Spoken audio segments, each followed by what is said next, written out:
All right, you guys, we got microeconomics. Microeconomics are extremely important, right?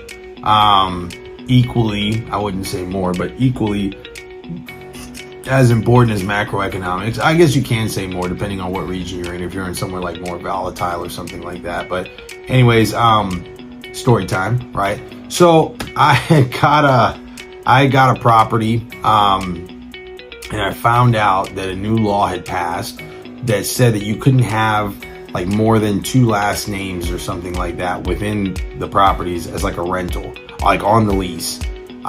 When that passed, my strategy at the time was for like 4 bedrooms. If I got them at a good price, right? So I got them, follow that most people's 1% rule. For me, it's like a 3% rule, but per month, for rental rates and stuff.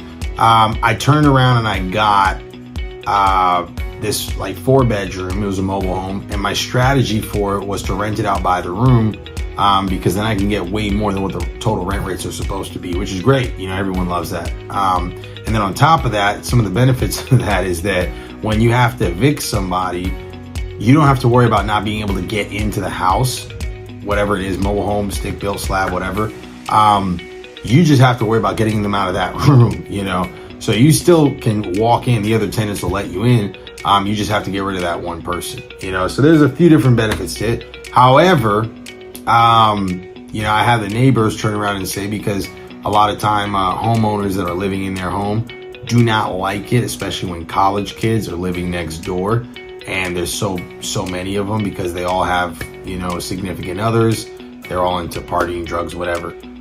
So they called planning and zoning, and they called a few other people, and they turned around and got in contact with me, told me I had to change things up, and I was able to still make a lot of money and everything, but it kind of sucked, right? So this is why microeconomics is important. If you show up to city council meetings regularly, it doesn't even have to be regularly, but just show up to them once in a while, or better yet, befriend a city council member. I do, and try to figure out exactly what's going on around me, and in the different, cities and stuff like that I do business at. I try to get involved at some level with politics, whether that's me going to fundraisers or donating money, or just, asking to do a meeting with a mayor or city council member or city manager, or even trying to get in with planning and zoning. Whatever you do, you got to get into the microeconomics, because you got to figure out exactly what's going on, right? There's a ton of lessons that we're putting on Discord on our like level 4 level about this, because there's so many perks to being friends with people in politics and stuff, especially on the micro level. But for the sake of this lesson, there's a lot that could kind of catch you by surprise, especially if you have one main strategy that you're using this property for, and something can mess it up a little bit, right?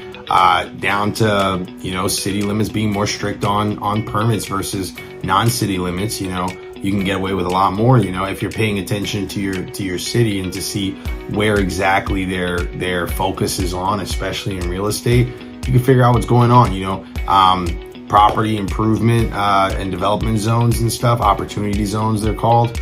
That's important to know exactly where they are, especially in your city, because you can get a lot more relief, So any of these things could turn around and help out for what your strategy is, whether you're flipping or you're holding and you're trying to rent it out, or maybe there's something important that's going to be developed next to you and you have no idea about it. But if you go meet with the city planner, manager, city council members, anything like that, you could pay attention, and even the newspaper, you could pay attention more to the microeconomics around your area and set yourself up for success. All right.